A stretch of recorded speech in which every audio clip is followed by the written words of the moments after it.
Hola a todos, somos 15 preguntas. conformado por Laura Camila Morales, Isabel Morales, Alejandra Álvarez y Juanita García.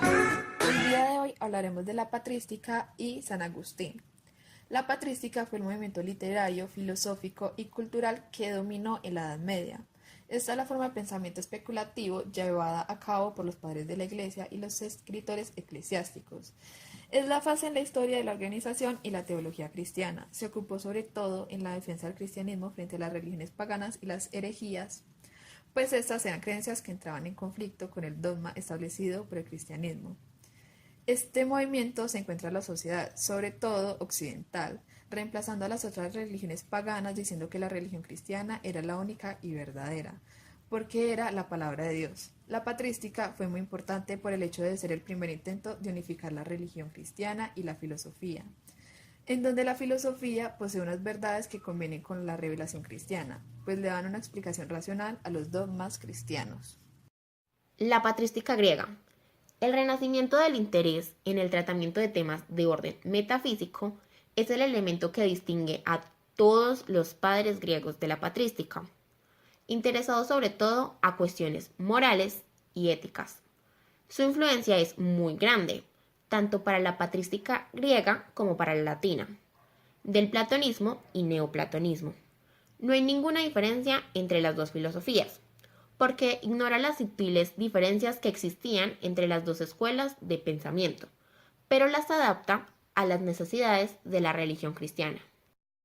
No es casualidad que hablemos de platonismo cuando hablamos de la patrística. Los padres de la patrística eligieron a la filosofía platónica o neoplatónica porque era la menos alejada de la religión cristiana. Hay un paralelismo entre la figura del demiurgo en Platón y el padre en la religión cristiana, o entre el nous y el verbo, y también hay en la idea de afinidad e inmortalidad del alma. La patrística griega concluyó 4 escuelas. Una de las escuelas que incluyeron es la escuela de los padres apologistas, que va desde el siglo I hasta el siglo II. Los representantes más importantes son Justin, Tatian, Atenagoras e Ireneo.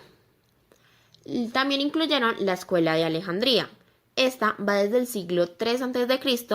hasta el siglo V. Los representantes principales son Clemente y Orígenes. También incluyeron la escuela de Capadocia, que va desde el siglo III a.C. hasta el siglo V. Los principales exponentes de esta son Gregorio Nacianceno, Basilio y Gregorio de Niza. Por último, incluyeron la escuela de Bizancio, que va desde la mitad del siglo V hasta finales del siglo VIII. Sus exponentes notables son Dionisio Areopagita, también conocido como Pseudo Dionisio, Máximo el Confesor y Juan Damasceno. Desarrollo de la patrística. La patrística comprende desde el siglo I hasta el siglo VIII y se desarrolló en 2 periodos. El primero se extiende desde el siglo I hasta la celebración del Concilio de Nicea en el año 325. A este periodo pertenecen los padres apostólicos o primeros escritores eclesiásticos, los apologistas o escritores preocupados por la defensa del cristianismo, fundamentalmente frente a los ataques de la filosofía pagana, los agnósticos o sectas religiosas cuya pretensión de seguir un conocimiento racional que superase la fe. Por último, los padres alejandrinos, que llevaron al cabo el primer intento de exponer sistemáticamente el pensamiento cristiano en términos filosóficos. El segundo periodo es el de apogeo de la patrística, que se extiende desde la celebración del Concilio de Nicea en el año 325 hasta el siglo VIII. En este periodo se distingue la patrística oriental, representada por Grecia, dedicada al estudio de la existencia y atributos de Dios, y la patrística occidental, que se representaba por Roma, en la que aparece la primera filosofía cristiana. Estéticamente se produce un cambio sustancial entre la concepción pagana de los antiguos poetas griegos y la nueva literatura religiosa. Mientras aquellos buscaban el placer y la belleza de su obra, utilizando para ello artificios y retóricas, El cristianismo defiende la palabra pura, según ellos, para preservar la verdad de la palabra divina.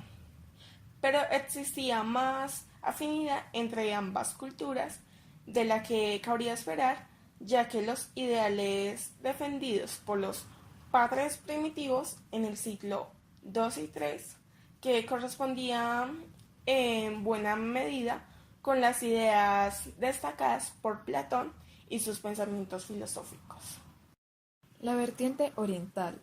Debido a la gran cantidad de conversiones entre la población y existiendo el riesgo de una asimilación débil de los conceptos cristianos, la Iglesia creó una nueva forma de vida, que tuvo su cuna en Egipto, la cual se basaba en el aislamiento y el ascetismo. Pronto se reconoció como un anarquismo a esta nueva manera de vivir, la cual se extendió por muchos lugares y tuvo un gran éxito. Además, originó nuevos géneros literarios motivados por las costumbres y labores de un monje. Pero pues esta no fue la única literatura que vio la luz en Oriente. La literatura epistolar estaba triunfando, la literatura homilética se desarrollaba con fuerza y nace también la poesía cristiana.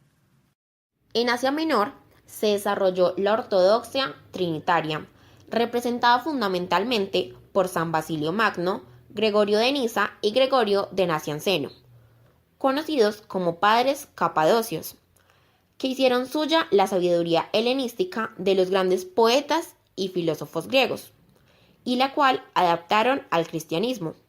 San Basilio escribió sobre los adolescentes y los animaba a estudiar las obras griegas de Homero y Platón.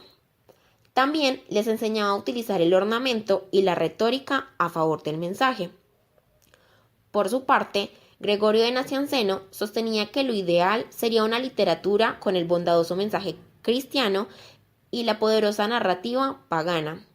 Por el contrario, San Gregorio de Niza era totalmente opuesto a estos dos, pues estaba más cercano ideológicamente a los planteamientos de Orígenes, apoyando la literalidad de las primeras literaturas cristianas. Además, situaba el modelo arquetípico de belleza al mismo Dios. Vertiente occidental. En estas fechas la Iglesia se iba quebrando poco a poco y al mismo tiempo decae el Imperio Romano, en el cual los visigodos aprovecharon para conquistar y apropiarse de este. Esta decadencia favorecía la nueva tarea evangelizadora de la Iglesia. Además, San Ambrosio de Milán, una figura destacada de la época, al igual que Orígenes, que estableció 3 estratos diferentes de interpretación: el literal, el moral y el místico alegórico.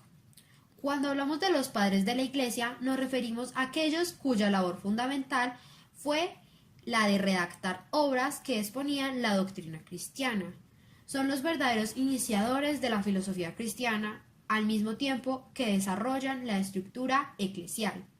Se distinguían en 2 grupos, entendiendo a cada lengua usada para redactar sus obras. Estos grupos son: Los padres griegos son aquellos autores que, usando el griego como lengua y conceptos de la filosofía griega, tenían como soporte lo que era la filosofía y la teología cristiana, y estos se basaban en el pensamiento platónico bajo su forma neoplatónica.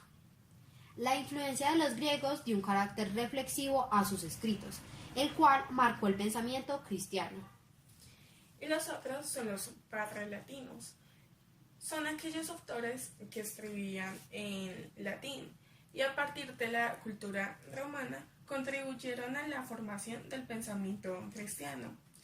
Estos cobraban importancia a mitad del siglo III, cuando el latín reemplazó el griego como lengua litúrgica de la comunidad en el occidente, y los contenidos metafísicos que aparecen en sus escritos son debido a la influencia de la cultura griega.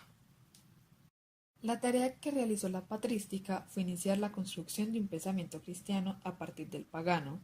Esta tarea comenzó en Alejandría, con la creación de la escuela catequética cristiana, en la que se presentan las corrientes platónicas, estoicas y filonianas, que condicionan desde sus inicios el posterior desarrollo del pensamiento cristiano. Se puede decir que entre los padres de la Iglesia hay una valoración positiva de la filosofía y se le considera como una ayuda a la comprensión de la fe. Sin embargo, el más claro referente de esta época es San Agustín, que fue una pieza fundamental en el desarrollo de la cultura occidental, de su pensamiento por su gran influencia tanto política como filosófica, y de este hablaremos a continuación. San Agustín. Aurelio Agustín nació en Tagaste, en el África romana, el 13 de noviembre del año 354. Su padre, llamado Patricio, era un funcionario pagano al servicio del imperio. Su madre, Mónica, era cristiana. Educó a su hijo en su religión, aunque ciertamente no llegó a bautizarlo. Tardó en aplicarse a los estudios, pero lo hizo al fin porque su deseo de saber era aún más fuerte. Estuvo en clases de gramática en su municipio, estudió las artes liberales en Metauro y después retórica en Cartago. La juventud de Agustín se distinguía por una conducta de libertinaje, junto con una búsqueda continua de la verdad. Sin embargo, el hecho fundamental en estos años es su adhesión al dogma maniqueo, su preocupación por el problema del mal, que lo acompañaría toda su vida, fue determinante a su adhesión al maniqueísmo. La religión de la moda en aquella época, que representaba dos sustancias opuestas. Una mala, que era las tinieblas, y la otra era una buena, que era la luz. A San Agustín le seducía este dualismo y la fácil explicación del mal y de las pasiones que comportaba esta. Dedicado a la difusión de esta doctrina, profesó la elocuencia en Cartago desde el 374 hasta el 383, en Roma en el 383 y en Milán en el 384. En el 384 encontramos a San Agustín de Hipona en Milán, ejerciendo de profesor de oratoria, y allí tiene un acercamiento con Ambrosio, arzobispo de Milán, quien a través de Plotinio, fundador del neoplatonismo, explica los dogmas de la religión. 2 años después, San Agustín tuvo una gran epifanía, donde se le reveló que la filosofía solo llevaba a cuestionarse y que la fe lo llevaba a una verdad máxima. Esto hizo que San Agustín se pasara al cristianismo y se bautizara en el 387. En el 391 fue ordenado sacerdote en Hipona por el anciano Valerio, que era obispo allí, quien le encomendó la misión de predicar entre los fieles la palabra de Dios. Tras la muerte de Valerio, hacia finales del 395, San Agustín fue nombrado obispo de Hipona. Desde este pequeño pueblo pescador proyectaría su pensamiento a todo el mundo occidental. Durante los últimos años de su vida asistió a las invasiones bárbaras del norte de África, iniciadas en el 429, y al tercer mes del asedio de Hipona cayó enfermo y murió. Punto de partida de su filosofía. El fin de la filosofía de San Agustín apunta a alcanzar la felicidad. El único camino para obtener la felicidad es ascender progresivamente hasta el Ser Supremo, partiendo de la anterioridad del hombre. De esta forma, los objetos de su filosofía van a ser el alma del hombre y Dios. Puede concluirse que la filosofía de San Agustín está subordinada a la religión. La filosofía y la razón necesitan de la religión y la fe. Luego la razón y la fe van unidas y se complementan. La fe es el elemento que consolida y enriquece la actividad de la razón.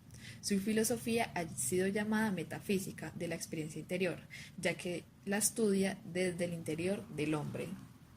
La naturaleza del hombre, el alma. San Agustín, al igual que Platón, consideraba que el hombre estaba formado de cuerpo y alma, que se han unido accidentalmente. El alma, que es principio vital del hombre, está destinada a regir al cuerpo. De esta manera se mantiene la superioridad del alma con respecto al cuerpo.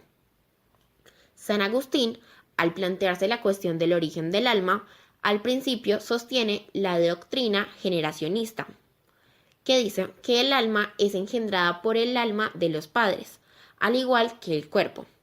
Posteriormente, sin embargo, se inclinará por el creacionismo, la cual dice que el alma es individualmente creada por Dios para cada cuerpo.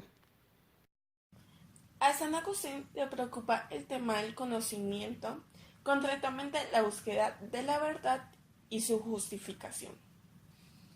Aparte del hecho de que existe la verdad y hay posibilidad de encontrarla, de esta manera llega una serie de verdades de evidencia inmediata.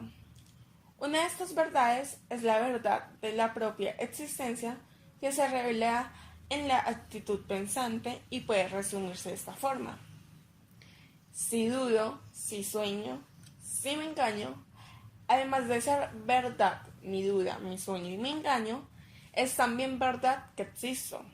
Si no existiera, no podría ni dudar, ni soñar, ni engañarme.